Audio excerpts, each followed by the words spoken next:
बौद्ध धम्माचा प्रचार आणि प्रसार या देशामध्ये करणारी बौद्धांची एकमेव मातृधम्म शिखर संस्था दी बुद्धिस्ट सोसायटी ऑफ इंडिया तथा भारतीय बौद्ध महासभा या संस्थेचे दुसरे राष्ट्रीय अध्यक्ष, चैत्यभूमीचे शिल्पकार सूर्यपुत्र भैयासाहेब यशवंतराव भीमराव आंबेडकर यांच्या महान अशा धम्मकार्याला या ठिकाणी पंचांग वंदन करतो।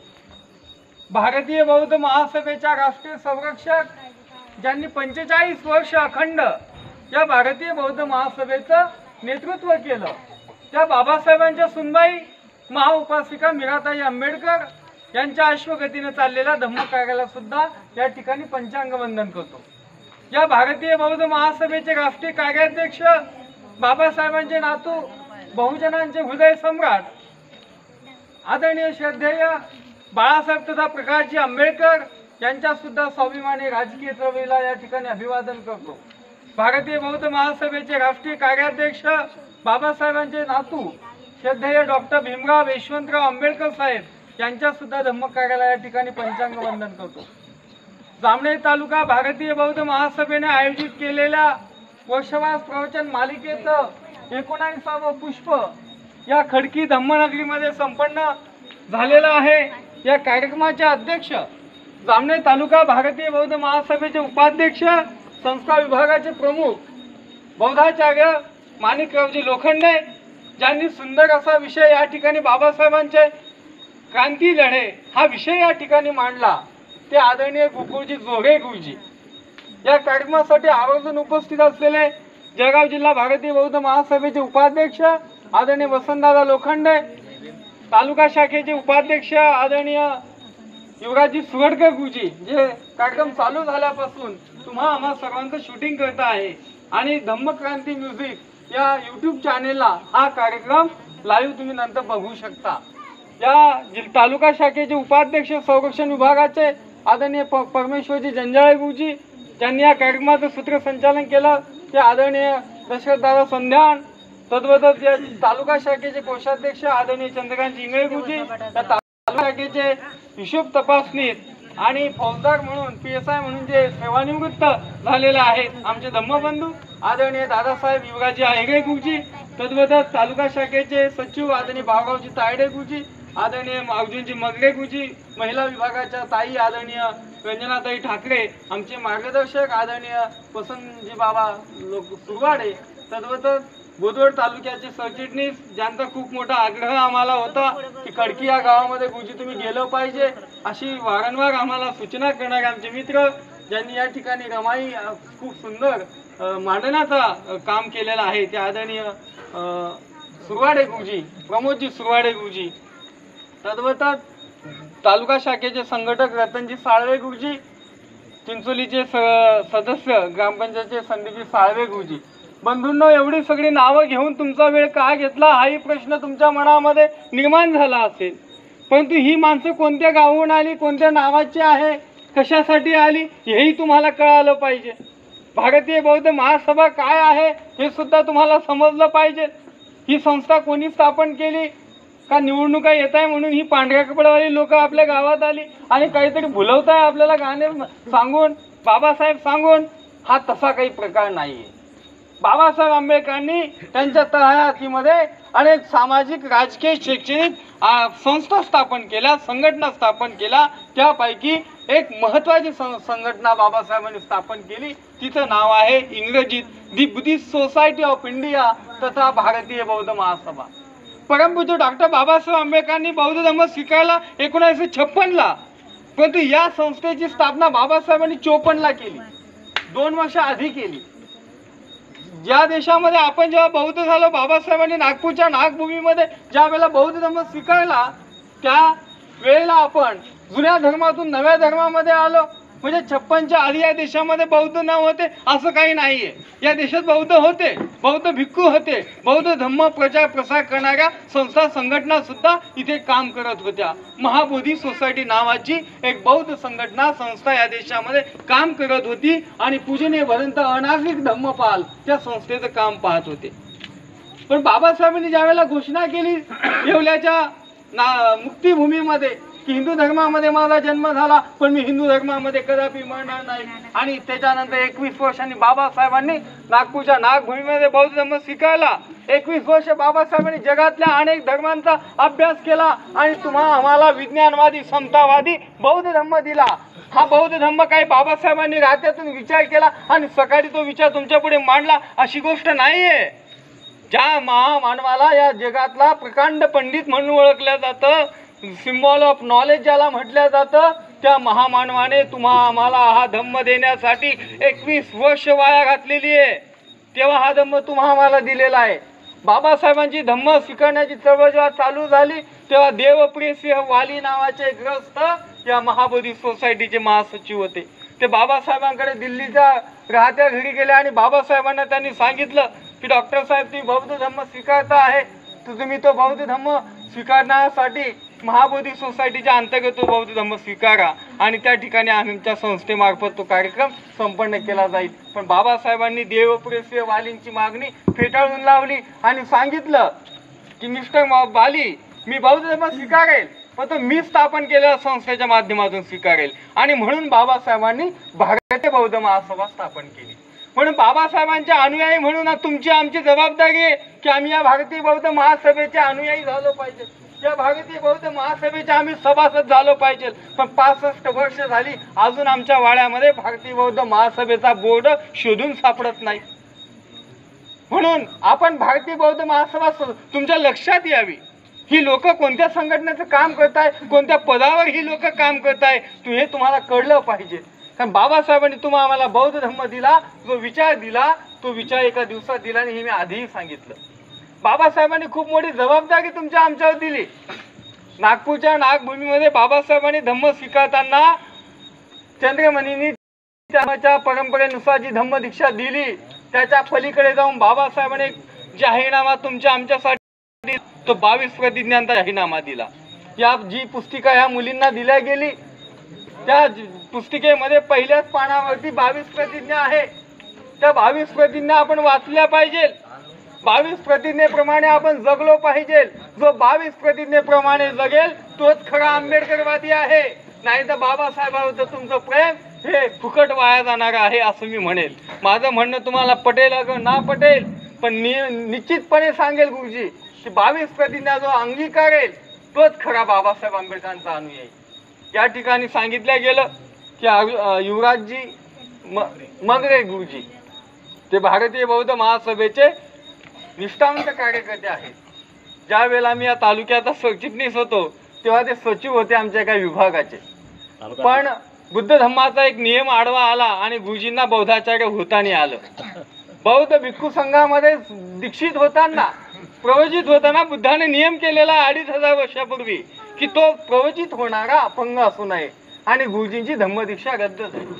नाही तर आम्ही 2 वेळा त्यांना शिबिरात बसवणार होतो, पण त्या नियमामुळे आपण त्यांना थांबवून धरलं. पण तरी सुद्धा आम्ही गुरुजींना नेहमी सांगत राहिलो की तुम्ही बौद्धाचार्य आहात, तुम्ही मनाने बौद्धाचार्य आहात, चित्ताने बौद्धाचार्य आहात आणि त्यांचं काम त्यांनी अजूनही थांबवलेलं नाही. आणि म्हणून भारतीय बौद्ध महासभेच्या वतीने आम्ही कायम त्यांना आमचं संघटक मानत आलेलो आहे आणि त्या पद्धतीने ते सुद्धा काम करत आहेत. या ठिकाणी एवढंच सांगेल की आपण बाबासाहेबांनी ज्या 22 प्रतिज्ञा दिल्या त्या 22 प्रतिज्ञावरती आपला फोकस केला पाहिजे. अरे बाबासाहेबांनी या ठिकाणी डिजिटल बॅनर लावला पण आपल्या वाड्यांमध्ये बौद्ध महासभेचं बोर्ड दिसत नाही. मग आपण गणेश मित्र मंडळ स्थापन करायचं, मग संतोषी माता मित्र मंडळ स्थापन करायचं, आपण काय स्थापन करायचं हे आमच्या समाजाला कळलं पाहिजे. अरे आम्ही समता सैनिक दल स्थापन केलं पाहिजे, आम्ही भारतीय बौद्ध महासभा स्थापन केली पाहिजे. या ठिकाणी गुरुजींनी पहिला दुसरा लढा सांगितला 14 तळ्याचा. या 14 तळ्याच्या लढ्यामध्ये जो अमानुष अत्याचार आमच्या अस्पृश्य बांधवांवर झाला त्याच्यानंतर बाबासाहेबांनी निर्णय घेतला 1927ला की मी माझ्या तरुणांचं एक संघटन निर्माण करेल आणि ते होतं समता सैनिक दल. पण आमचे तरुण आज कुठे आहेत? आमचे तरुण काय करत आहेत? आमचे तरुण डीजेचा चाल धरत आहेत. आम्ही कोणत्या मार्गाने चाललो आहोत? आम्ही बौद्ध आहोत का याचा विचार आम्ही केला पाहिजे. बाबासाहेब आंबेडकर म्हणतात या देशामध्ये धार्मिक सुधारणा करणं खूप कठीण आहे, सामाजिक सुधारणा करणं सोपं आहे. सामाजिक तत्वज्ञान सांगणं, महापुरुषांचा विचार सांगणं सोपं आहे, पण धर्म सुधारणा करणं त्याच्याहून कठीण आहे आणि हे कठीण काम भारतीय बौद्ध महासभा करते. तुम्ही ते एखादी सरकारी दवाखान्यात जाऊन बघा, तिथे सगळं स्टॉपचे कपडे पांढरे राहतात कंपाऊंडर लोकांचे. ही बाबासाहेबांनी स्थापन केलेली बौद्ध महासभा सुद्धा एक आरोग्य सुधारणेचं काम करते, म्हणून आमचा युनिफॉर्म पांढरा आहे. आणि म्हणून आम्ही समाजामध्ये आम्ही कळवटपणा भांडण करायला आलो तुमच्याशी. ज्या ज्या गावामध्ये आम्ही गेलो त्या त्या गावात आम्ही भांडणं केली, लोकांची मनं दुखवली आम्ही. आणि म्हणून बाबासाहेबांच्या वाक्याला अनुसरून सांगतो की धार्मिक सुधारणा करणं हे कडू काम आहे आणि हे कडू काम आम्ही हातात घेतलेलं आहे. म्हणून आमचं म्हणणं आहे, भादई करत असाल तर ते करू नका. आमचं म्हणणं आहे, 22 प्रतिज्ञेमध्ये बाबासाहेब सांगतात मी श्राद्ध पक्ष करणार नाही, मी पिंडदान करणार नाही. म्हणजे काय, पितरपाठ चालू आहे ना आता. मग आपण बौद्धांनी पित्र घालायची का हो? परमपूज्य बाबासाहेब आंबेडकरांचा फोटो जर रस्त्यामध्ये कोणी त्या फोटोला धक्का लावला, बुक्का लावला तर जीवाचा प्राण सोडणारी आम्ही माणसं, मोर्चे काढणारी आम्ही माणसं, तहसीलदार कलेक्टरला रडवून सोडणारी आम्ही माणसं दिवसा ढवळ्या पितृपक्षामध्ये बाबासाहेबांचा अवमान करतोय ना, घरामध्ये आघाडी घास घालून. याच्यावरती मंथन झालं पाहिजे. आम्हाला काही तुमचं मतदान घ्यायचं नाही किंवा आमच्या मागे या सांगायला आलो नाही. आमचं पटत असेल तर घ्या, नाही तर सोडून द्या आम्हालाही. म्हणून म्हणलं की 22 प्रतिज्ञा गुरुजी सांगतात की तिथे चिटकवलेल्या आहेत. मग त्या 22 प्रतिज्ञेमध्ये 6वी प्रतिज्ञा आहे, मी श्राद्ध पक्ष करणार नाही, मी पिंडदान करणार नाही. श्राद्ध पक्ष करणे म्हणजे आघाडी घास जेव घालणे. पिंडदान करणे म्हणजे काय, एखादी व्यक्ती मरण पावल्यावर त्याच्या काही दिवसाने नदीमध्ये जायचं पिंड घेऊन आणि त्याला कावळा शिवायचा, त्याला पिंडदान म्हणतात. मग आमच्या माता भगिनी करता ना, सावट्याला माणसं निघाले की काही आणतात त्या बनवून निवत, आणि मग आमच्या माणसं हुशारीने सांगता आमच्या सांगायला ते काय आम्ही करत नाही, ते बाहेरनं केला आता का चाल द्या. माणूस होता म्हणे, मी मित्र हो बौद्धाचार्य म्हणून मला 23 वर्ष झाली काम करतो मी 2001 पासून.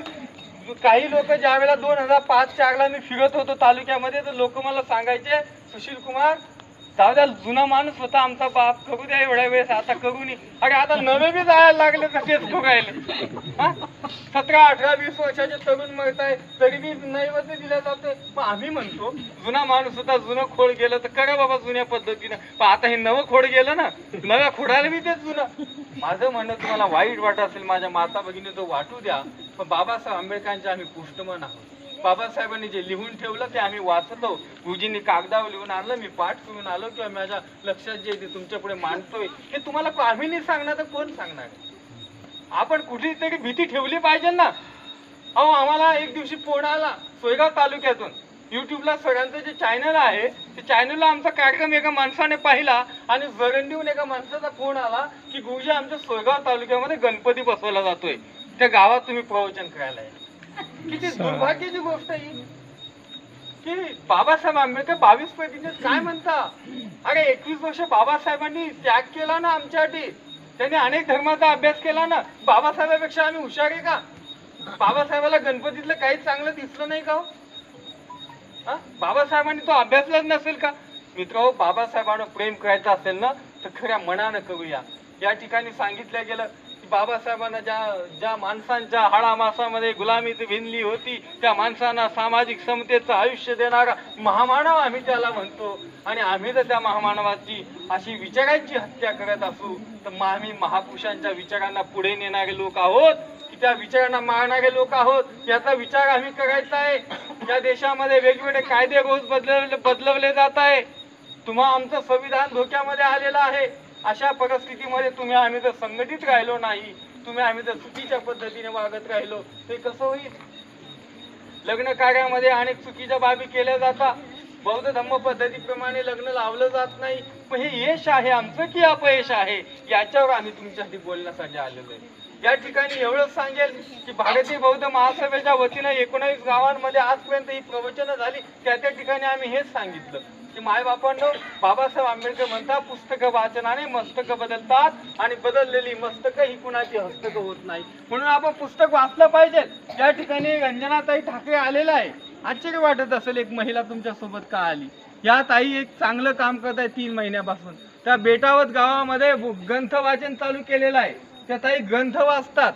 आणि भारतीय बौद्ध महासभेने आता असं ठरवलंय की महिलांची वेगळी कार्यकारिणी असावी आणि म्हणून आज कार्यकर्ता प्रशिक्षण शिबिर भुसावळला होतं. त्या शिबिराला आम्ही त्यांना आवर्जून नेलं. त्या नाही म्हणत होत्या, कारण आम्हाला या तालुक्यामध्ये महिलांचं संघटन सुद्धा बांधायचं आहे, महिलांना प्रशिक्षित करायचं आहे. मग त्याच्यासाठी 2-4 महिला आम्हाला आधी शिकवाव्या लागतील. त्या महिला शिकल्यानंतर त्या तुम्हाला शिकवतील, अशी ही व्यवस्था आहे. आणि म्हणून ताई आमच्या सोबत आहे, त्या ग्रंथ वाचन करताय. बेटावत सारख्या गावामध्ये असा विहार आहे, विहार संपूर्ण भरून जातो. मी त्यांना सकाळी या ग्रंथावर चर्चा करताना गाडीमध्ये एक मार्गदर्शन केलं. आमची गाडी म्हणजे सर, आमची मीटिंग हॉल आहे. त्या गाडीमध्ये रस्त्यानं आम्ही शांत नाही जात, अनेक चर्चा करतो त्या गाडीमध्ये. मी ताईंना सांगितलं की ज्या पद्धतीनं आपण ग्रंथ वाचता आहात, तर त्या ग्रंथाची प्रस्तावना खूप महत्त्वाची आहे. त्या प्रस्तावनेमध्ये बाबासाहेब आंबेडकर असं म्हणतात की माझ्या वडिलांनी माझ्या एवढे कडक शिस्तीचे संस्कार केले की माझे वडील हिटलर होते. रामजी बाबांनी मला रामायण, महाभारत आणि इतर धर्मग्रंथ वाचण्याची सक्ती केली होती आणि नित्यनेमाने आम्हाला ते करावं लागत होतं, इच्छा असो की नसो. म्हणजे वाचनाचा संस्कार माझ्या बापाने माझ्यावर केला, हे बाबासाहेबांनी त्याच्यामध्ये नमूद केलेलं. त्याची परिस्थिती होती, ते ज्या धर्मामध्ये ज्या जातीमध्ये जगत होते ते धर्मग्रंथ वाचण्याची सक्ती एक बाप आपल्या मुलाला करतो. मग आम्हाला जर बाबासाहेब आंबेडकर घडवायचा असेल तर आम्ही आमच्या मुलांना सक्ती का करू नये? बाबासाहेबांचा आदर्श घ्यायचा असेल तर आम्ही बुद्ध आणि त्यांचा धर्म वाचला पाहिजे ना, बुद्ध आणि त्यांचा धर्म आमच्या घरामध्ये असला पाहिजे ना, त्याच्यावरती आम्ही चर्चा केली पाहिजे.